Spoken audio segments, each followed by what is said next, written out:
मुझे बहुत खुशी है जिस तरह से युद्ध नशे विरुद्ध ये पूरा अभियान छेड़ा गया है और जिस तरह से नशा तस्करों के खिलाफ एक्शन लिया जा रहा है, उनके घर तोड़े जा रहे हैं, उनको गिरफ्तार किया जा रहा है। पूरे पंजाब में जगह जगह नशा मुक्ति केंद्र खोले गए हैं। आज आप लोगों के बीच में आके खासकर जो नशा करते थे और उन्होंने जो नशा छोड़ा, उन्होंने अपनी कहानियां सुनाई। वो कहानियां सुन के मैं समझता हूं कि सबका दिल भर गया। जब अतिंदर, रवि बेदी, गुरप्रीत अपनी कहानी सुना रहे थे, तब मैं देख रहा था मान साहब की आंखों में भी आंसू थे, डॉक्टर छब्बेवाल साहब की आंखों में आंसू थे, मेरी आंखों में पानी आ गया। क्या हाल कर दिया था इन लोगों ने पंजाब का हमारे से पहले। ये नशा कोई 5 दिन में 10 दिन में नहीं आया। हमारे से पहले जितनी सरकारें थी, उन लोगों ने पंजाब को इतने अंधेरे में डुबो दिया था, पंजाब की जवानी को, पंजाब के बच्चों को अंधेरे में डुबो दिया था कि ऐसे लगता था कि जब अब कोई उम्मीद ही नहीं बची है। लेकिन मुझे बहुत खुशी है जिस तरह से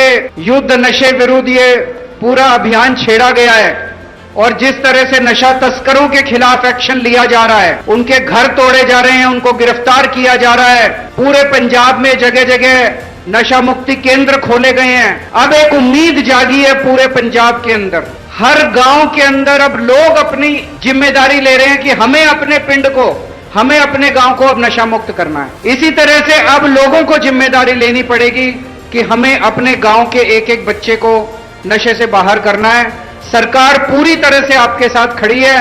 किसी भी चीज की जरूरत है, सरकार आपको मुहैया कराएगी। जब ठान लिया है और पूरी सरकार लगी हुई है, तो किसी भी हालत में अब हमें एक भी बच्चे को नशे में नहीं छोड़ना। यहां पे मुझे पता चला, हालांकि हमने बहुत बड़े स्तर के ऊपर जगह जगह नशा मुक्ति केंद्र खोले हैं, बहुत सारे नए नए बेड करे हैं, लेकिन बेड की अगर कमी है तो और बेड बनाए जाएंगे ताकि अगर कोई बच्चा नशा मुक्ति करना चाहे तो उसे किसी तरह की कमी नहीं होनी चाहिए, हर चीज उसको मुहैया होनी चाहिए। अभी आपने मान साहब को सुना, अब मान साहब आप लोगों को 100 चुकाएंगे।